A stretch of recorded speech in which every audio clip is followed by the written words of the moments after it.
going on, everybody, and welcome back to the channel. Now today we are back here with my last and final match review of the Cricket World Cup 2023 between India and the Aussies in the final, the championship game with it all to play for. And Australia are 6-time World Cup champions. I still, waking up this morning, cannot fucking believe what happened last night / this morning. It's just been one of the more incredible sporting moments that I've ever been a part of. 2023 has been something so special for this Australian team, and adding and finishing it off here for the year with a World Cup in India, against India on their home soil, you know, 130k in the stadium chanting for India, 1.2 billion at home going against us, and they get it done, and against what was looking like an invincible India this entire tournament, undefeated until the last game. And of course, while there is two sides of the coin, you know, so happy for Australia, then there's the side of India that I know that have put all their blood, sweat and tears into this campaign, went undefeated for the entire World Cup, looked like comfortably the best team in it. And it's just a final that unfortunately is their undoing, and we will dissect a little bit of where I think personally it went wrong for India in this one game, and where it kind of just went right for Australia. So hey, if you are new around here, please do hit that subscribe button, leave a like and comment down below all of your thoughts on this game. Even if you're a neutral fan, an Aussie, an Indian fan, comment down below and let me know how you're feeling this morning. Both sides of it. I totally understand that there is some happy and some not so happy people with the result, but that is sport. We live and we learn. You know, obviously sitting here as an Australian, it feels good to win, but I know that, you know, once you accumulate so many more losses and those things just start to build, it can feel like it's never going to come. But then when you get to that moment and it finally happens, it's all worth it. So what I say is just stick around, keep supporting your boys. And I mean, this Indian team is going to continue to dominate world cricket for the next forever. So you're not losing anything out here. You've just gained a hell of a lot more fans this World Cup and how well they did play. Now, let's please do get into the game. Australia are World Cup champions. The lack of sleep, I can't wait. I'm going to finally have like a good week where I just get to sleep early, like around like 10:30 at night, because that is usually my bedtime. The last, you know, few months, it's been like 3:30 almost every night. So I'm going to enjoy a couple of good sleeps. Player of the tournament, let's start with that. Virat Kohli. I will have a separate video where I go through all the stats of the World Cup, and I will also have a Pacific video later on where I dissect India's World Cup, but I will leave that to a later date. Player of the match, and my favourite man, someone that I would give a big smooch on the lips to, Travis Head. I don't have any extra nickname, just Travis Head. That is the man, that is his name. None for 4 off 2. Forget the bowling. 137 runs, cricket runs off 120 deliveries. Match winning, sensational, build the man a statue. I mean, like, this fucking guy. This is why every Australian fan, including myself, when we were 0-2, you know, almost 0-3, where we're looking not so well this World Cup, where everyone was just hoping and saying, just wait until we get Travis Head back. Just wait until Travis Head comes back and we can play our normal 11, not have Mitchell Marsh have to open, get our usual combo, our usual tandem at the top going.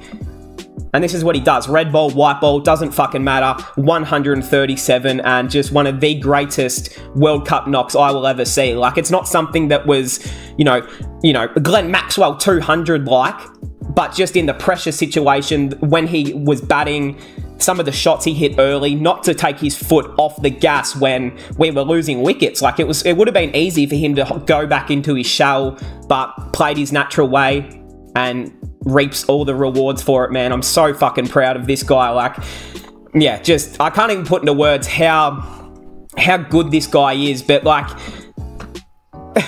he was doubted so much, Travis Head, not this year, but previously in his career growing up. I remember, you know, everyone said that he was just a domestic player, that he could only play well in Australia and in, you know, the Big Bash and in the Sheffield Shield.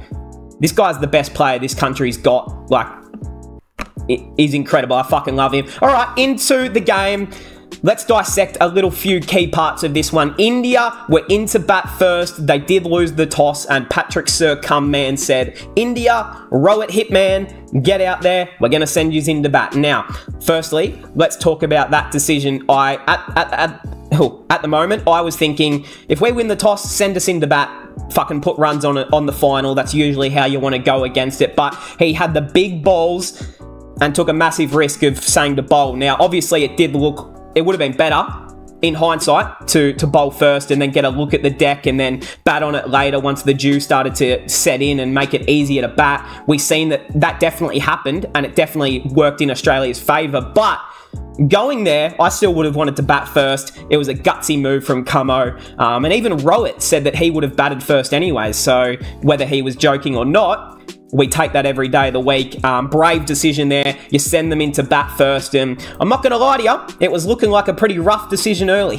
When Rohit Sharma said, all right, hold on a minute. Josh Hazlewood, go fucking fetch. I mean, the first over was okay from Starkey. The second over from Hazlewood then started to worry me. Rohit Sharma was doing the usual shit, just barely even bending his knees, just moving up the crease, slapping it for six wherever he wanted. And you know what, we've seen this all tournament from Hitman. He just gives these incredible starts. And I tell you what, this start was incredible from him, but they needed him to go on with this one. This was the one from Rowett where they just needed that extra 65, 70 on top of it, right? It would have, obviously, in hindsight, everything's easier said than done, but they just needed a little bit more out of the skipper, I thought. Didn't throw his wicket away, but it just feels like he gets to a point in time where he then starts to feel too comfortable at the crease, and then he just skies one.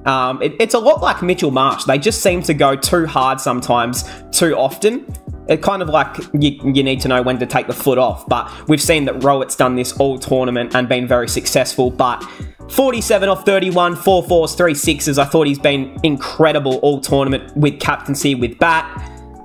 Just needed a few more, would have been nice. Shubman Tendulkar, well, Gujarat Titans legend, he knows this deck just as well as anyone. But during IPL season, it seems to be quite flat and you can make a lot of runs. On this situation, it was a lot more spin friendly, and there was a difficult more to bat. It was a difficult deck to bat as it got on as well. 4 for 7, not to be. I mean, look, he just didn't see the short one. Straight to Zampa, early wicket there, and then some momentum starts to build around.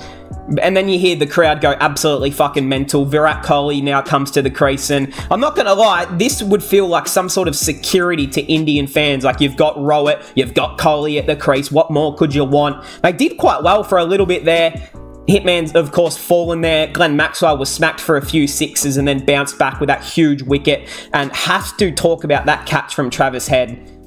Momentum shifter. Like, India were going to get away. There's no doubt about it. They were going to push away here with Kohli and Rowett, and that massive effing catch. Now, unfair to Rowett, because usually most situations, 9 times out of 10, that's getting dropped. But Travis Head, big final. Australia, we're known for the fielding, and if you're dropping catches early in a World Cup final, it can set the tone for the rest of the team. So it was just a massive one to hold on to. And bat, ball, fielding, sexy mustache. He does it all, Travis Head. Kohli, though, got to his 50. Again, the crowd went absolutely bananas, and then chops on. Pat Cummins gets him to chop on there, and then it just was a pin drop, and you just felt little momentum shifter. You've got Shreyas Iyer out there. He's gone quite cheaply for 4, not to be just an edge, obviously. KL Rahul was then out there and actually did put together something quite nice with Kohli there for a moment. 66 off 107. Now, look, I've seen a lot of people speaking about this innings online. Of course, I am on Twitter and that sort of shit, and I see what people say. A lot of people don't seem to be happy with KL's innings. Of course, 66 off 107, only 1 boundary is not a great look, but they just needed people to consolidate out there. They were losing wickets too frequently and just needed a partnership, right, between him and Kohli. So 66 off 107, not much of advance of it. Probably fair to say that he needed to take his foot off the brake there at the end of it, but did just want to hang around. 66. It was good, but again, you just feel like there was something more there hanging on. Anyways, Jardu. 9 for 22. And I think this is the problem that we spoke about all tournament as well, is that if India ever get to a space where they're 3 or 4 wickets down, have their middle order and lower order had enough, you know, time out in the middle this World Cup. Like Jadu hasn't had to bat that much, Surya hasn't had to bat that much, Hardik's obviously not playing, the tail end's barely had to contribute, KL has had big games and then not so much games where he doesn't have to face a hell of a lot of balls. So is that a factor that played in? I'm unsure, but you want to say maybe yes. Surya gone for 18. I mean, he came out at the back end there, and yeah, of course, they just took every bit of pace off the ball when bowling to Surya, and that is the way to bowl to him. You take every inch of pace off the ball, and he just can't get under it and put it wherever he wants. That is his strength, using the pace and getting the ball and the bat to all sort of dimensions, but not to be when there's no fucking pace on it, especially on a deck that didn't have much in it.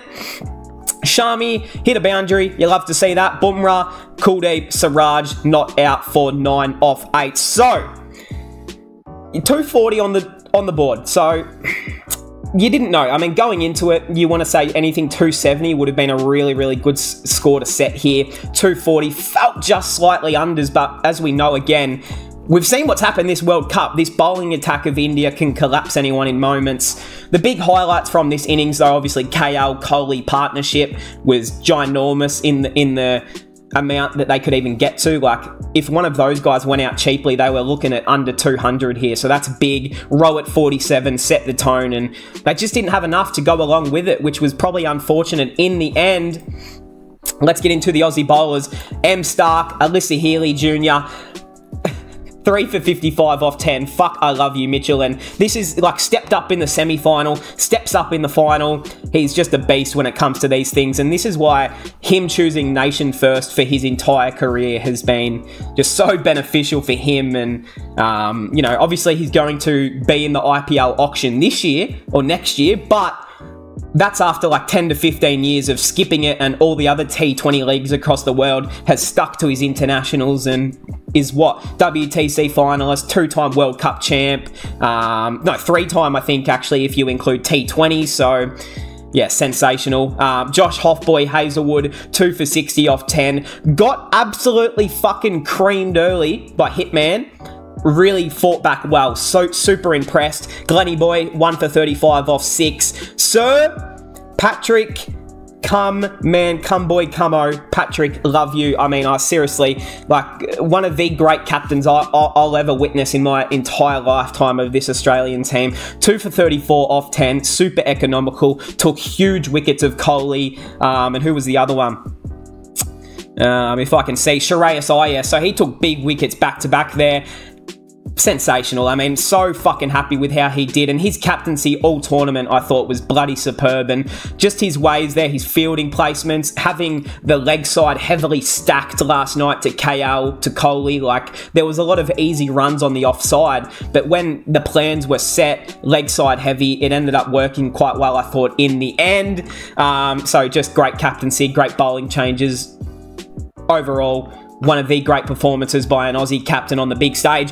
Adam Zorba, 1 for 44 off 10. Mitchell Marsh, none for 5 off 2. Economical. And Travis Head, none for 4 off 2. I just will speak about these last couple overs here. You look at the stats and you're thinking, those literally mean nothing to me. Like, I do not care. But in the context of the game, when wickets were starting to fall, you know, Kohli and KL were both at the crease just consolidating. They weren't risking anything. They weren't trying to make big runs quickly. They were just trying to tap it around, hit the gaps, find singles, keep the run rate moving. Pat Cummins then decided to bring on Mitchell Marsh and Travis Head because they knew that they weren't going to attack them. They weren't going to play this attacking style, so they brought on the part-timers of Head and Marsh just to push through some quick overs and give a rest to the other guys so they can finish off at the end. He pushed through 4 quick overs there quickly, builds pressure, not many runs happening, and then you bring on the big guns and they have to make runs off someone. They try to do it against Pat Cummins, Stark, Hazelwood. It's not going to work all the time. So I just thought, yeah, terrific captaincy there. And then into the Aussies. So they've got to chase down 241 to get this win. My confidence levels, if you follow me on Twitter, you would have seen I wasn't, like, I did not think this was in the bag at all. I was super worried, super scared. I've seen what this team can do, especially in India. We've seen the BGT series this year where we just collapsed like it was nothing every time. So the lid was not off, not even fucking close. Let's get into it. Aussies, David Warner, first ball edged right through the slips. Virat Kohli, and I think it was Shubman Gill, they were asleep. I don't know what was going on. They were close enough. The ball flew to them. Kohli looked, Gill looked, no one went for it. That could have been the start of all starts, but only goes for 7, then he does fall. Mohammad Shamgod, of course it was. I mean, it wasn't even his best delivery, but he gets him out there. Mitchell Marsh, we'll skip Travis Head just for now, and we'll get back to him in a moment. Mitchy Marsh, 15 off 15. I had a feeling he was going to be the man of the match. Thank God I didn't put any money on it because I would have lost everything. 15 off 15, 1-4, 1-6, hit some nice shots, but again, just needed to slow the fuck down. Like, too much like Rohit Sharma. You're not Rohit Sharma. You can't just hit a quick 50 like him. You need to slow down sometimes. That's just all. That's my only thing that I thought from Marshy this World Cup, is that he bullied, you know, a few of the smaller nations and then didn't go that big against the bigger nations. So it's something to work on, I think, there for Marshy. You know, you're not Travis Head. We don't need 2 guys in the top order, in the top 3, going with the same game style. Like, if Marsh can just bring it back a little bit, respect the good balls, don't try and smack everything to Jupiter, you might stay out there and make some more runs. Steve Smith. Now let's talk about it, because as soon as Smudgy Boy went out, Virat Kohli is celebrating in Smudge's faces. I'm thinking this is over. Oh no, this is where it crumbles and my heart breaks in 4. It wasn't even out, so Smith didn't even review it. The one time the man doesn't want to review anything and waste a review, he should have. It would have saved him, but hey, cricket happens, things happen for a reason. I'm sure Smudge went into the rooms and was completely calm about that decision. And then we get into the partnership. Travis Smavis Head ball, and Marnus Labuschagne. I mean, just take a bow, fellas. Take a fucking bow. Travis Head, 137 off 120. 15 fours and 4 sixes. Just sensational stuff. Staying out there. Didn't look phased very often. Like, don't get me wrong. There was a few hit and misses here. A few beating the edge. A few that were nicked through the slips or just fell short. But sometimes you get lucky with those days, and it was a day out for him. And a knock that every Aussie will remember forever. Marnus Labuschagne, a test knock. This is inspirational test innings right here, but it had to be played. Someone had to do it. 58 not out of 110 deliveries. You don't see that often in an ODI final, for that matter, but it had to be done, and was arguably my closest to, like, impact man of the match outside of Travis Head. Just had to stay out there. Front foot defense, defend, get Head back on strike, put away the bad balls, and he did that so fucking perfectly. Barely was any errors in his game at all. And this was the guy who was under pressure the entire World Cup of, you know, thinking, I'm going to lose my spot. As soon as someone else comes in, it's me who will go. Stoinis will replace me. Green will replace me. Head will replace me. He didn't get replaced. I think he played every single game, and rewarded right here. Like, holy shit, he's been amazing. Glenn Maxwell then was out there to finish this one off. 2 off 1. And Australia are World Cup champions. I'm almost out of breath here. I need a sip of my coffee. Hold on one moment. You won't see any of this. I'll edit all of that out. All right, into the Indian bowlers, who I thought were quite good. The deck just got easier to batting on. They did extremely well early to take 3 big wickets, but just couldn't consolidate after that, and a great partnership from Head and Labuschagne. Jasprit Bumrah, what a return this has been for him this World Cup. Like, I understand that he wanted a World Cup medal around his neck, but sometimes not everything can go the way you want. He bowled terrific. Just to see him healthy, playing every game. 2 for 43, 2 maidens, 9 overs. Sensational. Mohammad Shamgod, what a return for this man. 1 for 47 off 7. Jadu, none for 43 off 10. Kuldeep, none for 56 off 10. So 0 wickets coming from their spin. And Mohammad Suraj, 1 for 45 off 7. So, hey, that is how that one caps off. It's been It's been a wild ride, this World Cup. There's nothing else to put it that way. I will have a full dissect video just after this where I'm going to go through all the stats, so I'm going to save it for that video. But here we are. That's the World Cup. We are finished. It's been a special World Cup to cover. Thank you to everyone that has joined me along this journey on this World Cup. It's been incredible. If you've been new and joined the channel, welcome. I hope you can stick around, even if it was your team that has fallen in the final. There's bigger things to come. I understand that this is the pinnacle, but cricket's only going to get bigger and so much more from here. There's a big T20 World Cup next year. There's a CT trophy in 2025. There's 2027 World Cup. There's another IPL campaign. There's a T20 series in about 2 days between India and Australia. So, you know, I'm going to be covering all of that here. I just hit my laptop. I'll be covering all of that here on my channel. And hey, that is signing off Cricket World Cup 2023. Smash a like for this World Cup. I hope we all enjoyed the coverage. Australia are champions, and I'll see everyone in the next time.